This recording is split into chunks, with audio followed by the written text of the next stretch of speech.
22-month-old Hridayansh from Rajasthan is fighting the most severe form of spinal muscular atrophy type 2, according to an ANI report. For the treatment, a rupees 17.5 crore injection is needed, for which the family is seeking help from the public. The minor is the son of Naresh Sharma, a sub-inspector stationed at the Mania police station in Dholpur. The only treatment for this disease is an injection known as Zolgensma, which according to doctors must be administered before 24 months. Meanwhile, parents along with police officials have launched a crowdfunding campaign to save the innocent's life. आपको बच्चे की बीमारी का कब पता लगा? Sir ये 7 या 8 महीने का हो गया था। ये 8 महीने की एज में आमतौर पर छोटे बच्चे चलने लग जाते हैं, घुटमन चलने लग जाते हैं, लेकिन ये घुटमन चलने नहीं लगा। तब हमें थोड़ी टेंशन हुई थी। उसके बाद हम इसको हृदयांश को लेके जयपुर में बेबीलोन हॉस्पिटल है, डॉक्टर सीतारमन जी, उनके पास गए थे। तो उन्होंने मसल्स वीक होने के बारे में बताया था और फिजियोथेरेपी अपने को सजेस्ट की थी। तो हम कंटिन्यू फिजियोथेरेपी करा रहे थे इसकी, और हर महीने सीतारमन जी के पास जाते थे बेबीलोन हॉस्पिटल में। लगभग 9 या 10 महीने तक हम कंटिन्यू उनके पास गए, फिर भी कोई प्रोग्रेस नहीं हुई।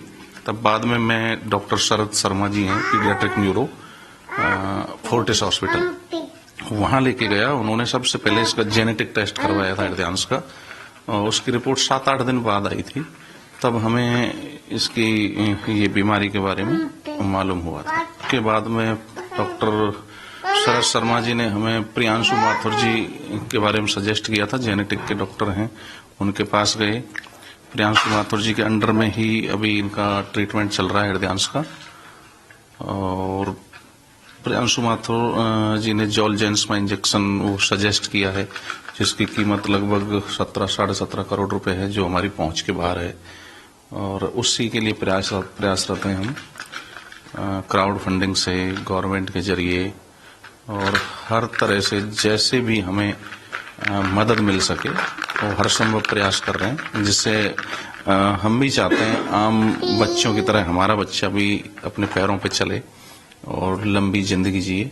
मेरी सभी देशवासियों से, राज्य के निवासियों से और सभी से यही अपील है, हमने हृदयांश के लिए इम्पैक्ट गुरु नामक क्राउड फंडिंग एप्लीकेशन पर क्राउड फंडिंग के लिए इसको ऑथराइज किया हुआ है।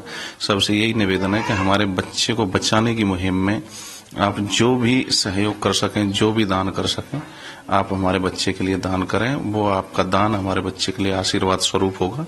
यही हमारी सभी से विनती है। मैं सभी देशवासियों से यही कहना चाहती हूँ कि मेरे बच्चे को इस चीज में मेरे बच्चे की हेल्प करें। मेरे बच्चे को खड़ा होने में छोटा सा दान आपका हमारे लिए और बच्चे के लिए एक जीवन दान दे सकता है, और ये बीमारी आगे इसके शरीर में ना फैले, इसके लिए हमें ये इंजेक्शन लगवाना बहुत जरूरी है। क्योंकि जहाँ तक हमें डॉक्टर ने बताया है कि ये बीमारी बढ़ती है और बच्चे के फेफड़े वगैरह इन सबको भी डिजीज में इसमें ये इंक्लूड होती है। तो हम नहीं चाहते कि इसके खाने पीने में भी प्रॉब्लम हो, और आगे इसके हम इसको बस खड़ा होता हुआ देखना चाहते हैं। तो हमारे देश से सबसे यही कहना चाहूंगी कि एक छोटा सा दान इसके लिए जीवन दान दे सकता है।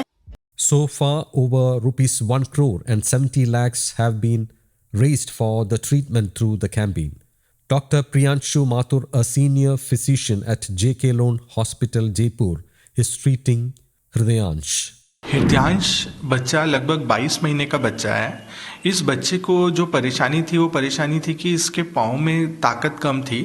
ये खड़ा होना इसने सही समय पे शुरू नहीं किया और ये चल नहीं पा रहा था। तो जब उसके पेरेंट्स ने उसको इवैल्यूएशन कराया तो पता चला कि बच्चे के जो मांसपेशियां हैं, पैर की जो मांसपेशियां है वो ठीक से काम नहीं कर रही।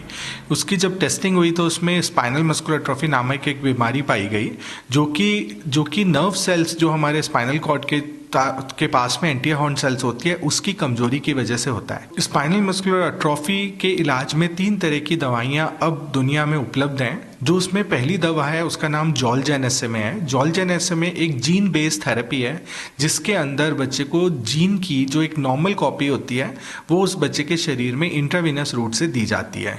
यह जो जीन है ये जाके उसकी जो नर्व्स की सेल्स होती हैं उन सेल में जाकर के वापस से स्पाइनल मस्कुलर एट्रोफी की जो प्रोटीन है जिसको हम SMN प्रोटीन बोलते हैं उसका प्रोडक्शन शुरू करता है।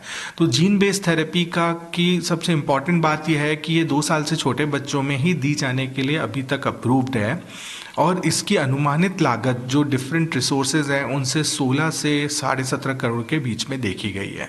Hridayansh's family is hoping for a miracle to cure the disease with one of the most expensive drugs in the world. News Desk, Kaumudy Global.